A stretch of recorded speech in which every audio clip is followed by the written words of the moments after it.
안녕하세요. 오늘도 사연 살롱을 찾아주셔서 감사합니다. 저는 서울 양천구에 사는 30대 중반의 여성이에요. 저는 몇 달 있으면 결혼 2주년을 맞이하게 되는데요. 지금은 남편과 함께 평범한 나날들을 보내고 있지만 결혼하고 6개월 정도는 여기 사연 보내시는 분들만큼 황당한 일들을 겪었어요. 그 원인은 시어머니였고요. 저희 부부를 자기 돈줄 취급하면서도 저한테 함부로 굴던 시어머니였는데요. 저희 친정 부모님도 남들 앞에서 무시하더니 친정이 돈 있다는 걸 알게 되자 갑자기 태세 전환하며 저 모르게 뒤에서 별짓 다 했더라고요. 그걸 알고 어찌나 화가 났는지 몰라요. 지금은 시어머니와 손절하고 살며 안정을 찾았는데요. 그럼 저의 막장 시어머니 이야기 시작해 볼게요. 저희 시어머니는 엄밀히 말하면 큰어머니예요. 남편 어릴 적에 부모님들이 일하시던 시장에서 큰 불이나 부모님이 한꺼번에 돌아가시고 남편 혼자 남겨졌다는군요. 그런 남편을 딸만 둘 있던 큰 집에서 양자로 들였다고 하네요. 큰아버지, 큰어머니가 양부모님이 됐던 거죠. 시어머니는 남편을 아들로 키우는 걸 못마땅해 하고 처음에는 심하게 반대도 했다고 해요. 결국 남편의 할아버지께서 양자로 키우는 대신 땅을 주시겠다고 하셔서 그제야 받아들였대요. 처음부터 애정이 있어서 남편을 키웠던 게 아니라 그런지 시어머니는 시아버지 앞에서는 남편한테 잘해주는 척하고 아무도 없을 때에는 옆에 오지도 못하게 했다는군요. 시어머니와 시아버지가 결혼을 하실 때 시어머니는 뭐든 최고급에 남들 안 쓰는 것만 좋아해서 시아버지도 그 문제로 시어머니와 많이 싸웠다고 해요. 남편의 누나들, 그러니까 시누이들도 우리 엄마는 좀 심하다며 고개를 절레절레 흔들었다는군요. 남편과 나이 차이가 많이 나는 시누이들은 둘 다 결혼 전까지 남편을 정말 귀여워해줬다고 해요. 하지만 그런 누나들도 결혼을 하고 해외에서 살게 되어 남편은 집에서 늘 외로움을 느꼈다고 하네요. 시아버지는 남편이 고등학생 때 아르바이트를 해서 용돈을 쓰는 걸 보고 시어머니가 남편을 구박하는 걸 어느 정도 눈치채셨다고 해요. 이건 남편이 해준 말이에요. 그때부터 시아버지가 남편한테 직접 용돈을 주고 생활비도 철저하게 관리를 했는데 그것 때문에 시어머니가 난리가 나서 가출도 하고 한바탕 집안을 뒤집어 엎었다고 해요. 그 일로 시아버지는 스트레스를 크게 받고 쓰러지셔서 한동안 고생하시다가 돌아가셨다네요. 시아버지가 돌아가시고 유산을 제대로 관리 못한 시어머니는 돈을 흥청망청 쓰다가 남편이 대학 졸업해서 돈을 벌게 되자 갑자기 상냥하게 굴며 들러붙었대요. 남편은 그런 시어머니가 너무 싫었지만 그래도 자기를 키워준 것에 대한 보답이라 생각하고 계속 보살펴 드렸고요. 같이 살지는 않았지만 생활 전반적인 걸 다 지원해 드렸다고 했어요. 저와 남편은 회사 선후배로 만나서 처음에는 아무도 모르게 비밀 연애를 하다가 결혼할 즈음에 커플인 걸 공개했어요. 회사 내에서 사귀는 게 알려지면 이러쿵저러쿵 뒷말이 많거든요. 저희가 처음 사귈 때에는 결혼까지 가게 될 줄 몰라서 더 비밀로 하려던 것도 있었어요. 저한테 프로포즈 하기 전에 남편은 정말 많이 망설였다고 해요.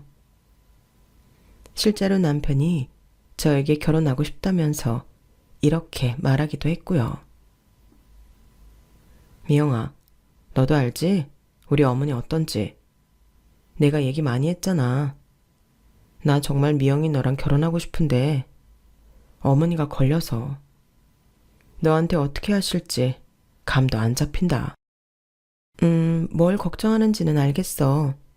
근데 그 걱정보다 나랑 결혼하고 싶은 마음이 더 큰 거잖아. 나는 그 마음이면 돼. 그러니까 우리 결혼하자.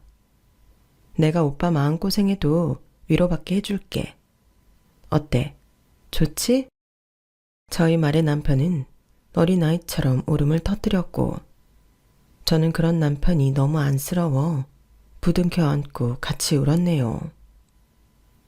시어머니는 남편이 생활비를 보내면 정확히 2주 만에 전화를 해서 요즘 물가가 얼마나 올랐는데 그 돈 갖고 한 달을 어떻게 사냐는 둥 별별 우는 소리를 다 해가며 남편한테 계속 돈을 뜯어내고는 했어요. 저도 그런 통화를 하는 걸 실제로 들은 적도 있고요. 그래서인지 남편은 제가 결혼하자고 한 걸 굉장히 고마워했어요. 내가 무슨 복으로 미영이 너처럼 좋은 사람을 만나나 모르겠다. 무슨 복이라니. 오빠가 더 좋은 사람이야. 내가 뭐 아무나 하고 결혼하겠다고 할까봐? 우리 재미있게 잘 살자. 고마워 미영아. 내가 진짜 잘할게. 정말 잘할게. 정말 잘하겠다면서 부담은 갖지 마 오빠. 지금처럼만 해줘도 나는 충분해. 오빠 나한테 얼마나 잘하는데. 그렇게 저희는 서로를 격려하고 북돋으며 결혼을 약속했고 바로 날짜를 정해 양쪽 집에 인사를 했어요. 저희 부모님은 남편 인상도 좋고 몸놀림도 부지런하다며 좋아하셨어요. 부모님은 집안 사정보다도 사람을 먼저 봐주셔서 제가 다 감사하더라고요. 그리고 남편 집에 인사를 가게 됐는데요. 남편은 너무 신경 쓰지 말라고 했지만 그래도 시댁의 어른이고 원래는 큰어머니여도 남편 어머니가 되어주신 분이니 과일하고 한우를 사서 인사를 갔어요. 시어머니는 남편한테 듣던 대로 화려한 사람이더군요. 집에서 만나는 건데도 목에 비싼 스카프까지 두르고 완벽하게 명품으로 차려입고 있더라고요. 정말이지 그럼에도 왜 그렇게 촌스럽던지 기억을 안 할래야 안 할 수가 없었어요. 전부 명품인데도 윗옷과 아래옷이 각자 따로 노는 느낌에 색 매치도 하나도 맞지 않았거든요. 그런데도 어찌나 표정은 도도하던지 저를 정말 차가운 눈빛으로 쳐다보더라고요. 아가씨네 집은 어디야? 강남? 강북? 부모님 말씀하시는 거면 지방에 계세요. 그러자 시어머니 눈빛은 더 싸늘해져서는 저를 노려봤어요. 지방? 지방이라니 무슨 일 하시는데? 지금 특별히 하시는 일은 없고 바닷가 보이는 데에 아담하게 집 짓고 소일거리하며 사세요. 그럼 어떻게 먹고 살아? 연금이 있다 치고 다른 수입 있어? 어머니, 왜 그런 것까지 물어보고 그러세요? 저희는 그냥 결혼한다고 보고만 드리는 거예요. 쓸데없는 말씀은 하지 마세요. 이게 왜 쓸데없는 얘기야? 결혼했는데 처가가 못 살아서 네 돈 쓰게 되면 그게 뭐니? 혹을 떼도 모자랄 판인데 혹을 붙이는 꼴이 되는 거잖냐? 그런 결혼을 뭐하러 해? 누가 혹이라는 거예요? 그런 말씀 하지 마세요. 미영이 부모님, 저희한테 신세 지실 분들 아니에요. 설령 그렇다 한들 저는 자식된 입장에서 부담스럽지 않고요. 어머니한테 누가 제 혹이라고 하면 좋으시겠어요? 뭐가 어쩌고 첫째? 너, 내가 네 혹이라는 거야? 말 다 했어?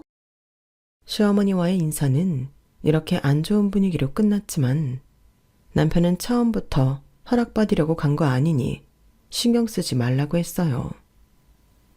저희 부모님이 지방에 가 계신 건 원래 아빠 집안이 그쪽이라서 아빠가 나이 들면 거기서 몇 년이라도 살고 싶다고 전부터 말씀하셔서 엄마가 소원 들어준다고 내려가 계신 거였어요.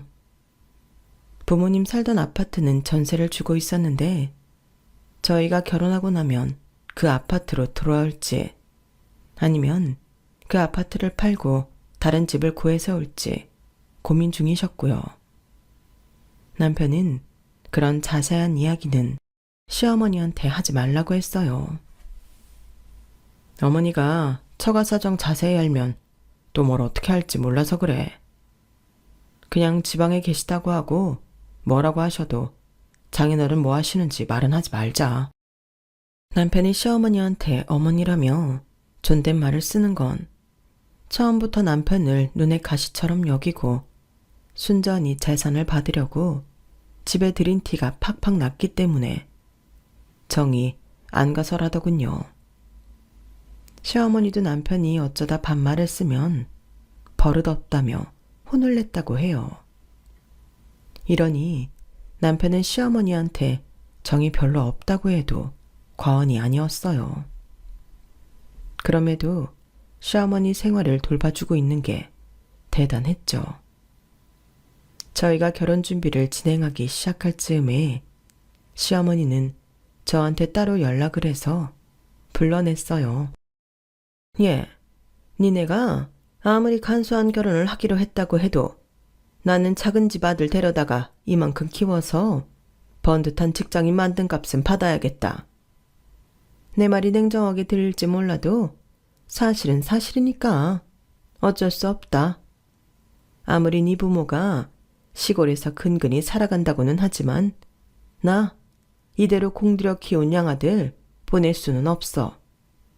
나 어디서도 이런 대접 받아본 적 없는 사람이야.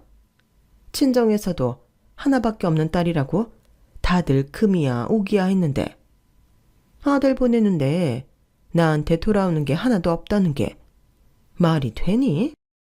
이건 사돈이 별 볼 일 없으면 며느리라도 센스가 있어야 되는데 너도 눈치는 꽝인 것 같구나. 그래서 말인데 너 웨딩드레스 하는데 알아보니까 다른 옷들도 맞출 수 있다고 하더라. 나 거기서 니네 하객 인사할 때 입을 드레스 하나 해다오. 그리고 상훈이가 너한테 진짜 비싼 가방 사주더라. 마침 내가 상훈이 집 들이닥쳐서 알게 됐지 뭐냐. 하마터면 그런 것도 모를 뻔했어. 네가 나한테 거기 가방도 하나 사줘야겠다. 그 브랜드에서 제일 비싼 걸로 해라. 나 아들 장가 보내는 어머니 대접은 받을만 하다고 생각해.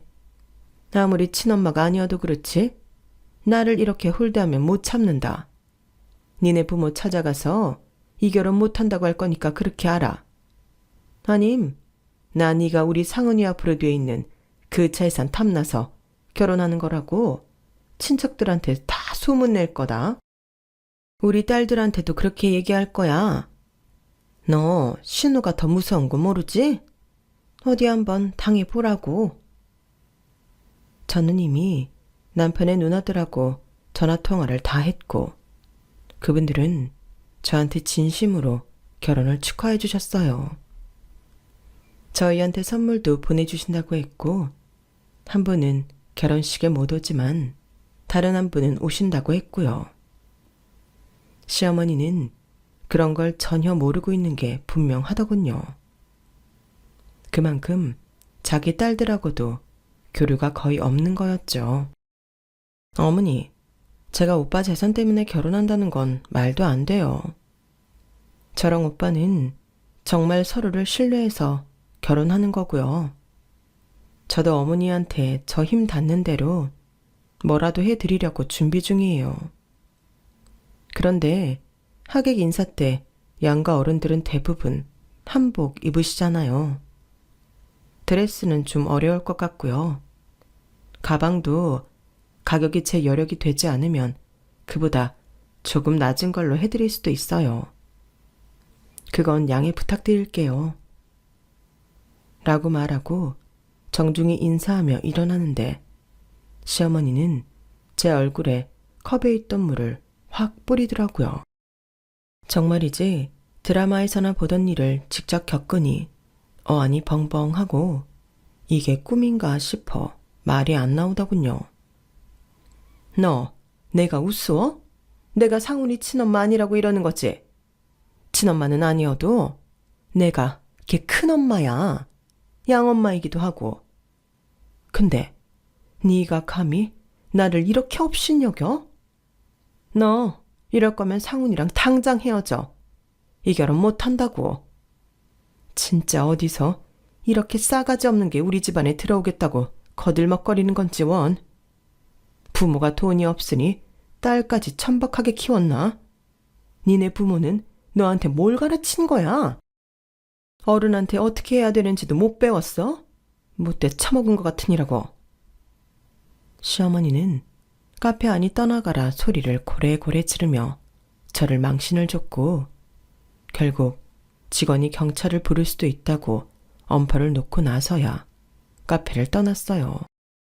그런데 하필 그 자리에 저와 같은 부서 사람이 있었는데요. 카페에서는 모르는 척 자리를 비켜주던 그 사람은 회사에서 저한테 조심스럽게 이렇게 말했어요. 최미영 씨, 아까 그 사람 윤상훈 팀장 어머니 맞지?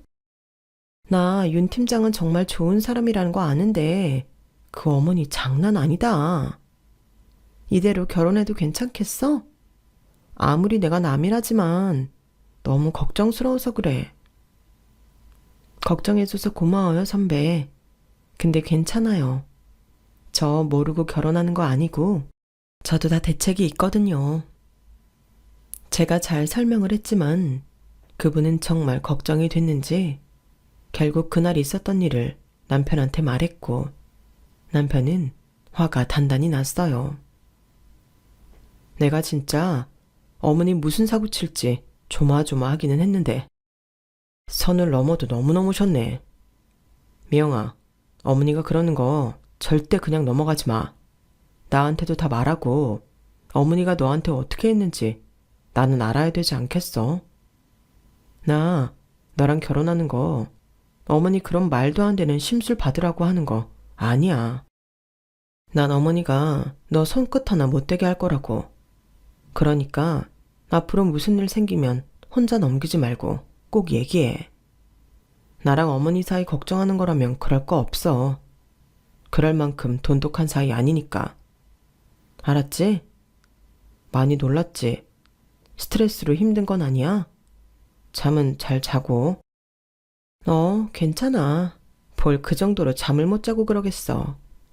나 멘탈 튼튼해. 걱정하지 마. 아무렇지도 않아. 사실은 좀 놀라서 가슴이 두근거리는 증상이 있기는 했지만 그런 걸로 남편을 걱정시키고 싶지 않았어요.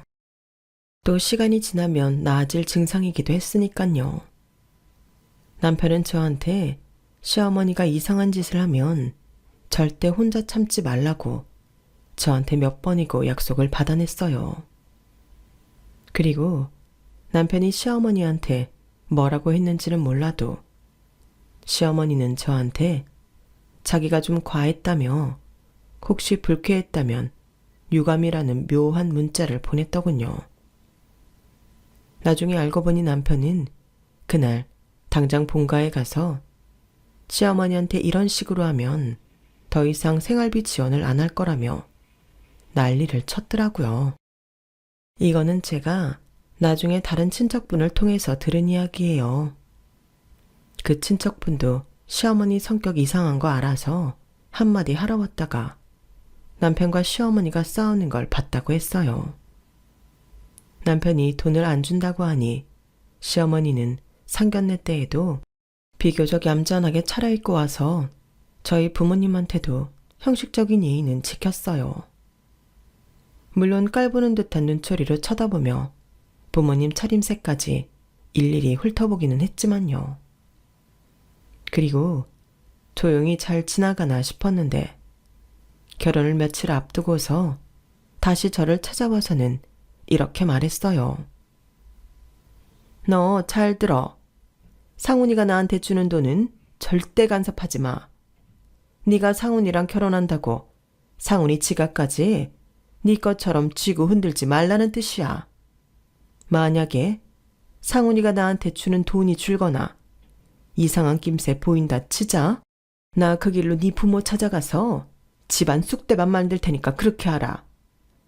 어디서 없는 집에서 기어들어와서 도움은 주지 못할 망정 나한테 주는 돈까지 간섭이나 하려 들면 정말 큰 코 다칠 줄 알아. 그리고 너 이참에 너는 나한테 한 달에 얼마씩 줄 건지 말해라. 내가 이 결혼 얼마나 못마땅해 하는지 알지? 그래도 내 손으로 밥 먹어 키운 애인데 남의 집 멀쩡한 자식 데려가면 나한테 도리는 해야지. 100만 원이 힘들면 70만 원이라도 다오. 너 내가 말한 드레스도 안 했고 가방도 안 샀잖아. 나한테 해준 화장품 세트도 국산이잖아. 나 이런 거 써본 적 없어. 가방도 네가 산 것만도 못한 거 해줬고. 그러니까 내가 최소 70만 원씩은 받아야겠다. 지금 이 자리에서 그 약속 못하면 내가 결혼식장 깽판 쳐버릴 테니까 그런 줄 알아. 제가 어머니한테 용돈 드리는 건 제가 할 수 있는 선에서 할게요. 그걸 못 받아들이시고 결혼식에서 뭐 해보시겠다 하면 저도 가만히 있지 않아요. 사설 경호 업체 섭외할 거고요. 어머니가 이상한 행동 할라 치면 바로 내보내게 만들 테니까. 그렇게 하셨으면 좋겠어요. 저라고 시어머니한테 이렇게까지 하고 싶겠어요? 그런데 결혼을 망치겠다는 말씀을 서슴없이 하시니 저도 별다른 도리가 없어서 이러는 거예요. 시어머니는 먼저 자리에서 일어나 나가는 저한테 오만 욕을 다 퍼부으며 소리를 질렀지만 저는 아랑곳하지 않았어요. 여태껏 키워줬다는 핑계로 남편한테 빨대 꽂았던 시어머니한테 용돈 같은 거 정말 보내고 싶지 않았지만 제가 그렇게 하면 남편을 덜 괴롭힐 것 같아서 저 스스로가 정한 일이었네요. 저는 남편이 결혼을 계기로 시어머니의 성화에서 조금이나마 자유롭기를 바랐어요. 하지만 그럴 시어머니가 아니었죠. 시어머니는 주말마다 전화를 해서 저희가 뭘 하는지 캐 물었어요. 주말이라고 어디 놀러들 다니지 마라. 돈 함부로 쓰지 말라고. 나한테 줄 돈 없다는 애들이 쏟아낼 돈 있는 건 아니지? 니네 어제 뭐 했냐? 니 SNS 보니까 음식 사진 올라왔던데 또 뭐 시켜 먹은 거야? 돈 함부로 쓰지 마. 웬만하면 해먹어. 그런 식으로 돈 쓰면서 나한테 돈 못 보낸다 소리하지 말고 니들이 할 도리 하고 사 먹던지 놀러 가던지 해야 될 거 아니야. 어디서 그렇게 비싼 음식을 시켜 먹고 그래? 시어머니는 제 SNS를 보고 알았다고 했지만 갸우뚱하더군요.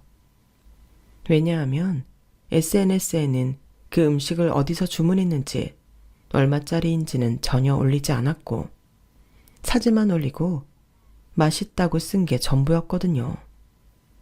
그리고 저희가 어디 바람이라도 쐬러 가자고 말이라도 꺼내면 바로 전화해서 다니지 말라고 단속하는 것도 이상했어요. 하루는 남편이 퇴근 후에 저더러 저녁 먹으며 이야기 좀 하자고 했어요. 어머니, 어떻게 우리가 놀러갈 계획을 세울 때마다 아시는 건지 명희 너는 이상하지 않아? 나 그래서 오늘 우리는 나오고 집에 사람 불러서 이것저것 탐지하는 중이야. 탐지라니? 그게 무슨 소리야? 설마 어머니가 우리 집에 무슨 도청 같은 거라도 설치했다는 소리야? 그건 너무 나간 것 같은데 아무려면 어머니가 그런 것까지 했겠어. 나는 충분히 그럴 수 있을 거라고 생각하는데 아니면 어떻게 우리가 여행 계획뿐 아니라 잠깐 교회 가려고 하는 것까지 다 아는 것처럼 바로 전화해서 못 가게 하는데 이거 아니면 답이 안 나와. 뭔가 심어놨다고. 남편의 말은 사실이었어요. 업체에서 나와 조사한 결과 저희 집 벽걸이 TV 근처 콘센트에서 장치를 찾아냈거든요. 저희 결혼하고 딱 한 번 시어머니가 집에 온 적이 있는데 그때 선물이라면서 테이블을 업체 직원이 가져왔었거든요. 그 업체 직원이 장치를 설치했을 수 있겠더라고요. 남편은 장치를 들고서 바로 시어머니를 찾아갔어요. 아무리 자식집이라도 이러는 건 불법이에요. 제가 문제 삼으면 어머니 경찰서 가셔야 된다고요. 어머니, 뭐 때문에 이런 것까지 설치해서 저희를 감시하시는데요? 왜요? 저희가 어디 놀러 가는 게 그렇게 안 입고 오세요? 그래서 이걸로 듣고 있다가 저희 어디 간다고 하면 바로 전화해서 아무 데도 가지 말라고 하신 거예요. 어머니 용돈 줄어들까 봐요. 솔직히 니들이 나한테 연락이 없잖아. 늘 내가 먼저 연락하지. 니들이 나한테 제대로 안부 전화라도 하니? 그러니 괘씸해서 내가 니들 뭐하고 사느라 그런지 들어보자 싶었다. 니들이 잘했으면 내가 이렇게까지 했겠냐고. 그리고 나한테는 돈 없다고 하면서 둘이서 펑펑 쓸 수도 있는 거 아니냐? 결혼했다고 마누라한테 휘둘릴 것도 걱정되고. 나는 네가 마누라 말만 듣는 상등신 같은 남편은 되지 않았으면 해서 그런 거야. 핑계 없는 무덤 없다고. 어머니가 언제부터 저를 그렇게까지 생각해 주셨다고 이러세요? 이거는 범죄예요. 제가 이번에는 그냥 넘어가는데요. 또 이런 비슷한 일이 생기면 가만히 있지 않을 거예요.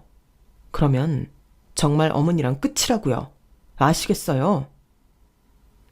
넌 그게 너 키워준 애미한테 할 소리냐? 내가 아무리 계모라도 그렇지. 범죄라는 둥 가만히 있지 않겠나는 둥 끝이라고 하지를 않나. 힘없고 능력 없으면 키워놓은 자식한테 이런 소리를 들어야 해? 정말 모질고 못됐구나 너희들. 이래서 집안의 며느리가 잘 들어와야 되는 건데 네가 쟤 만나고 나서 이상해졌어. 그런 거 아니거든요. 어머니가 심하다는 생각은 안 드세요? 계속 저희 탓하고 미영이 탓하시면 정말 지금부터 안 볼 수도 있어요. 라며 남편이 핸드폰으로 112를 누르자 시어머니는 그제야 남편을 붙잡고서 잘못했다며 빌었어요. 저한테도 다시는 무진 소리 안 하겠다고 했고요. 그 난리를 치고 난 후에 시어머니는 한동안 조용하셨어요. 그 사이에 친정 부모님은 서울에 다시 올라올 준비를 하셨는데요. 지금 전세를 주고 있는 아파트는 팔고 새 집을 사기로 했는데 엄마가 전에 암 수술했던 게 재발해서 좀 더 일찍 올라와야 했어요. 항암 치료를 시작하는 날짜가 아파트에 들어가는 날짜보다 빨랐거든요. 보름 정도 먼저 와 계셔야 했기에 저는 남편과 상의해서 저희 집에 모시기로 했어요. 멀쩡히 딸네 집이 있는데 다른 데 계시는 것도 도리가 아니잖아요. 남편은 일부러 회사에 휴가까지 내고 부모님을 모셔왔어요. 이러지 않아도 되는데 미안해서 어쩌나 윤서방. 휴가 이렇게 쓰면 안 되잖아. 아닙니다 장모님. 하루쯤 휴가 이렇게 써도 괜찮아요. 그리고 당연히 제가 모셔와야죠. 마음 편히 생각하세요. 그래야 저희도 편하니까요. 내가 미영이 아빠랑도 얘기했는데 너희 집에 있는 건 너네가 불편해서 안 될 것 같아. 나는 입원하고 니들 아빠는 근처 호텔 잡고 왔다 갔다 하시면 될 것 같다. 보름 있으면 되는 건데 니들 부담 주면 안 되지? 그래, 나도 그게 좋겠다고 했으니 윤서방 자네도 그렇게 알고 미영이 너도 우리 병원 근처에 내려다오. 제가 뭐라고 말을 하기도 전에 남편이 먼저 입을 뗐어요. 아닙니다 장인어른. 당연히 제가 해야 할 일인데요. 그러지 마세요. 저 부모님한테 정말 잘하고 싶습니다. 자식집이 있는데 왜 호텔 신세를 지세요? 장모님도 힘들지 않으시면 집에서 천천히 다니세요. 병원에서 입원하지 않아도 된다고 했다면서요. 그러면 미영이랑 같이 계시는 게 더 좋잖아요. 남편은 진심으로 친정 부모님을 존경하고 있었어요. 오로지 자기 하나 믿어주고 잘해주시는 부모님께 감동했다면서요. 엄마 아빠 돌아가시고 진짜 부모란 이런 거구나. 이런 따뜻함이 있는 거구나. 오랜만에 느꼈어. 나 장인어른하고 장모님, 우리 돌아가신 부모님으로 여기고 정말 잘해드리고 싶어. 저는 남편한테 고맙기도 하고 남편이 가엾기도 했어요. 아무리 큰아버지, 큰어머니가 부모님이 돼주셨다고는 하지만 친부모 같지는 않았던 것 같더라고요. 게다가 제 시어머니가 된 큰어머니는 남편한테 애정이라고는 눈꽃만큼도 느껴지지 않았으니 그 오랜 세월 동안 얼마나 외로웠을지 상상도 되지 않더라고요. 저는 끝까지 남편과 함께 하기로 다짐했네요. 친정엄마 항암 치료를 받는 도중에 아파트 이삿날이 되어 저와 남편이 같이 이사를 도왔고 부모님은 무사히 새 아파트에 들어가셨어요. 저는 친정을 오가며 엄마를 돌봐드리고 회사를 다니느라 바쁜 나날을 보냈죠. 그러는 도중에 한 번은 시어머니가 제가 용돈을 안 보냈다고 재촉 전화를 한 적이 있었는데요. 이상하게 말투가 예전과 다르게 부드럽더라고요. 예, 많이 바빠서 잊은 것 같아 그러는데 내 용돈 보낼 날이 지났거든. 어떻게 오늘 보낼 수 있겠니? 아, 그랬네요. 죄송해요, 어머니. 제가 요즘 바빠서 깜빡했어요. 지금 바로 보내드릴게요. 아니다. 뭐 그럴 수도 있지. 나는 혹시나 해서 물어본 거니까 너무 맘에 두지 말고 그럼 돈 기다리마. 저는 너무 사근사근한 시어머니가 이상해서 고개를 갸우뚱했어요. 얼마 지나지 않아 시어머니가 왜 그랬는지 알게 됐지만요. 제가 엄마 병원에 모시고 가려고 차를 가지고 친정에 갔는데 친정 아파트 현관에서 시어머니가 나오고 있지 않겠어요? 바로 그 뒤에 아빠가 있었는데 시어머니가 신이 나서 택시를 타고 가는 게 보이더라고요. 저는 이게 다 무슨 일인가 싶어 엄마한테 물어봤어요. 엄마, 아까 보니까 시어머니 다녀가신 것 같은데 무슨 일이야? 그리고 우리 시어머니한테 엄마 아빠 서울로 오시는 거 말씀 안 드렸는데 어떻게 하신 거지? 그러자 엄마는 굉장히 곤란한 표정을 지으며 말을 아끼셨어요. 저도 항암 치료받느라 아픈 엄마한테 계속 묻기도 뭐해서 참았다가 집에 돌아와 아빠한테 꼬치꼬치 캐물었어요. 그랬더니 아빠가 어쩔 수 없다는 듯 말씀하시는데 정말 어이가 없더군요. 실은 말이다.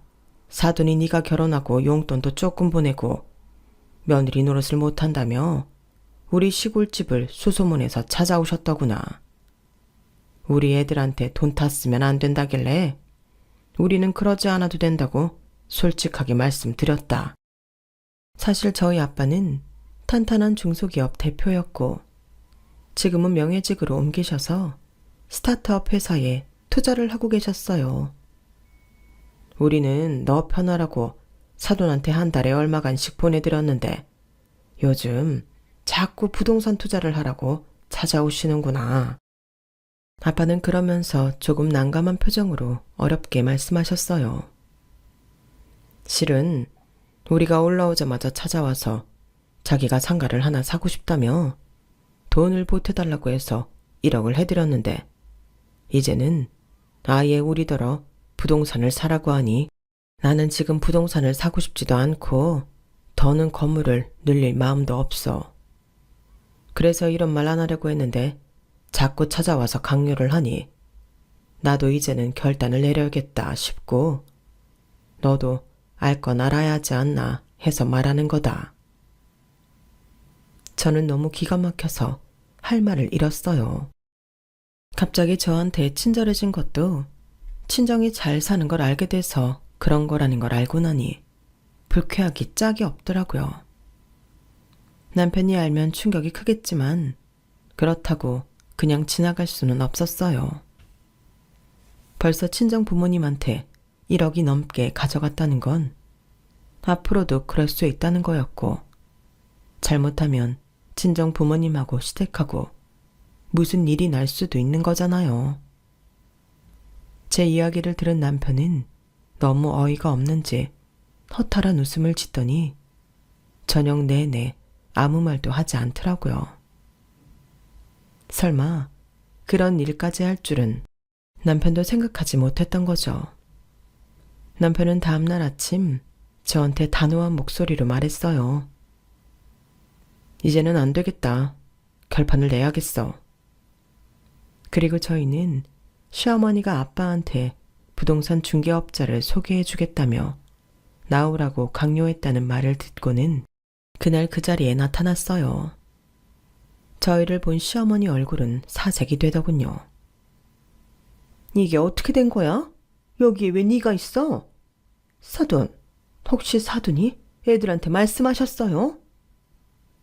네, 미영이가 어떻게 눈치를 채고 물어서 말을 했습니다.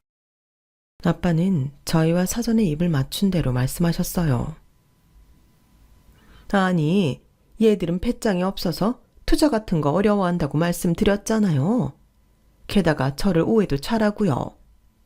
그래서 굳이 비밀로 해달라고 그렇게 말씀드렸건만 너무하시네요. 저희 몰래 시골에 찾아가서 돈도 매달 따로 받고 벌써 장인어른한테 1억도 가져가셨으면서 뭐가 오해예요? 어머니, 제가 매달 드리는 생활비에 미영이가 적지 않은 돈 드리는데 우리가 오해하고 말고 할 게 뭐 있어요? 어머니가 결혼 전부터 미영이한테 한 게 있는데 저희가 어머니 말씀을 믿겠어요? 제가 어머니를 몰라요? 그런 식으로 여태껏 장인어른 속이신 거죠? 이제 더는 안 되겠네요. 제가 예전에 분명히 말씀드렸을 텐데 잊으신 건 아니겠죠? 어머니, 저 어머니랑 인연 끊습니다. 어제 외국에 있는 누나들한테도 미안하다고 다 전화했어요. 오히려 누나들이 미안해하더라고요. 상훈이 너 결혼하고 이렇게까지 변할 수 있는 거냐? 내가 뭘 어쨌다고 그래? 나도 말년에 상가 하나 갖고 있으면 니네한테 아쉬운 소리 안 하고 궁색하지 않아 좋잖니. 너는 내가 부자가 되는 게 그렇게 싫으냐? 그리고 나 사돈한테도 좋은 일 하려고 이러는 거다. 그런데 어떻게 나를 그렇게 나쁜 사람으로 몰 수가 있어? 뭐? 네 누나들도 네 편을 들어? 그년들은 외국 나가서 지혜미 한번 들여다 보지도 않는 것들이야. 여기서 걔들 이야기가 왜 나와? 오죽하면 그러겠어요. 그러니 이제 그만하시고요. 저 진짜 이제 어머니 안 봅니다. 아버지가 남겨주신 그 집은 건드리지 않았으면 해서 제가 우리 아이 태어나면 쓰려고 미리 모아둔 적금하고 제 보험 다 해지했어요. 이거 드리는 게 마지막이고요. 이제 저와는 끝내요, 어머니. 나는 정말 좋은 일 하려던 것밖에 없다. 사돈 잘 되라고 투자하시라고 하는 건데 네가 왜 이렇게까지 하는지 모르겠구나. 내가 1억 가져갔다고 이러는 거냐? 너야말로 이러는 거 네 장인한테 잘 보여서 나중에 재산 타먹으려고 그러는 거잖아. 네 속이 시커머니 나도 그렇게 보이는 거지. 너희가 이런 식이니 나도 사돈 만나는 거 말 안 한 거야. 나는 정말 순수하게 사돈 잘 되기를 바라서 소개하라는 거야. 시어머니 변명을 듣다 못해 제가 나섰어요. 어머니, 저희 다 알아보고 왔어요. 어머니 이거 커미션 받기로 되어 있잖아요. 그리고 여기 시세 그렇게 좋지도 않은데 저희 아빠한테는 왜 그렇게 비싸게 말씀하신 건데요? 그것부터가 아주 이상하죠. 이 부동산 중개업자도 아주 공사 잘 치기로 소문난 사람이던데요. 법망 요리조리 잘 피해가며 사람들 벗겨먹는다고요. 어떻게 우리 아빠한테 이런 사람을 소개해요? 이거 다 시어머니가 받아가는 돈 때문에 그런 거잖아요. 그러니까 이제 그만하세요. 그러자 시어머니는 갑자기 눈물을 흘리고 통곡했어요. 아, 사돈, 제가 이렇게 우애를 받습니다. 힘들게 아이 키워서 제가 효도도 못 받고 이게 뭡니까? 언제 날 힘들게 키웠어? 나한테 뭐 해준 게 있다고? 오죽하면 아버지가 돌아가시기 전에 당신한테 돈 한 푼 안 맡겼을까? 말이 되는 소리를 해. 남편이 버럭 소리를 지르자 시어머니는 놀라서 울음을 뚝 그쳤어요. 나 당신한테 용돈도 못 받아서 고등학교 때부터 아르바이트 했어. 그걸 보고 아버지가 나한테 몰래 용돈 주셨다고. 당신은 내가 시험을 보는지 무슨 일이 생겼는지 대학은 붙었는지 아무것도 몰랐잖아. 그래놓고 아버지 돌아가시고 재산 다 거덜내고는 나한테 들러붙었잖아. 나 여태껏 그런 거 다 참고 넘어갔는데 처가한테까지 들이대고 명의 자꾸 모함하는 거 진짜 못 참겠어. 내가 말했지? 당신하고 끝이라고. 큰어머니, 지금까지 정말 지긋지긋했습니다. 그러니 이제 끝냅시다. 앞으로 저랑 미영이도 돈 안 보냅니다. 남편은 단단히 못을 박았고 그 길로 저희 아빠를 모시고 그곳을 빠져나왔어요. 시어머니는 너무 놀라서 아무 말도 못하고 저희를 쳐다보기만 하더군요. 남편은 정말 시어머니 연락처를 다 차단했고 저희 신혼집도 내놓고 이사갈 곳을 알아봤어요. 그뿐 아니라 변호사를 찾아가 호적 정리까지 상담하더군요. 시어머니는 그제야 큰일이 났다는 걸 깨닫고는 저희를 찾아와서 미안하다며 다시 잘해보자고 했지만 남편은 꼼짝도 하지 않았어요. 그 뒤 시어머니가 저희 이사가기 전집 앞에서 행패도 부리고 난리도 쳤지만 저도 남편도 더는 시어머니한테 끌려다닐 수 없다는 생각에 꿈쩍도 하지 않았죠. 결국 저희는 이사를 했고 남편은 호적을 정리했어요. 모든 게 일단락된 날, 저는 남편 손을 잡으며 위로했어요. 고생했어 남편. 우리 이제 조금이라도 편하게 살아보자. 제 말에 남편은 눈이 그렁그렁 하더니 닭똥 같은 눈물을 뚝뚝 떨어뜨렸어요. 어찌나 짠하던지 제가 더 많이 울어버렸네요. 그렇게 저희는 시어머니와 연을 끊고 살게 되었네요. 친정에서도 시어머니 연락을 받지 않았고요. 시어머니는 친척들한테도 냉대를 받으며 혼자 살다가 결국 얼마 전 집을 팔고 지방으로 내려갔다는 소식을 들었어요. 저희가 지원을 끊은 후로도 계속 돈을 펑펑 쓰고 친척들한테 꽤 민폐를 끼쳤다더라고요. 저와 남편은 생전에는 시어머니를 보지 않겠지만 돌아가시고 나서 장례랑 제사는 모시기로 했어요. 그게 저희가 할 수 있는 최소한의 도리인 것 같아서요. 지금은 이제 얼마 안 있으면 태어날 저희 아이를 기다리며 행복한 시간을 보내고 있네요. 그럼 지금까지 제 이야기 들어주셔서 감사해요. 항상 건강하시고 행복하세요. 여러분, 사연 댓글에 응원과 현명한 조언 부탁드려요. 좋아요와 구독은 저에게 큰 힘이 됩니다. 오늘도 좋은 일 가득하세요.